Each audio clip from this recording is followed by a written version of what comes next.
Azizlarim, bugun obedga osh ko'tarma bosh. Kecha osh qilganda shuncha qolib ketdi. Bir hafta 3 mahal yeyman endi osh. Osh yeb osh ichaman. O'zbek ovqatlariga hech nima yetmaydi. No, bizani ovqatlarimiz takoyda vredniy deb hisoblayman. Обязательно xamir, qovurilgan, kuydirilgan. Menga oqsil kerak trenirovkadan keyin mushaklarim восстановление bo'lishi uchun. Protein ichaman hozir. No, qoshiq bor.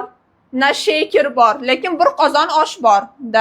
Shaker o'rniga men buni ishlataman hozir. Bular bu o'zini qoshig'ini qo'shib bersa bo'ladi-yu. Figey, o'zi plastmassa qoshiqcha bo'lsa. Mana bunaqa qoshiqdan nechta solaman? Mayli, men shuncha solib turay. Bittasi ko'p solishim kerak-da, mana bunaqa qoshiqchasi bo'lish kerak-da. Qo'shmashganda, qo'shishmagan. Sho, bittasi ko'p deb hisoblaymiz. Bir 2 yil oldin barman bo'lishni orzu qilardim. Orzuni ahvolini qarang. Yaxshi ham barman bo'lganman.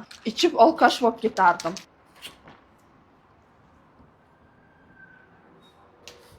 Pivani ta'mi shirinroq.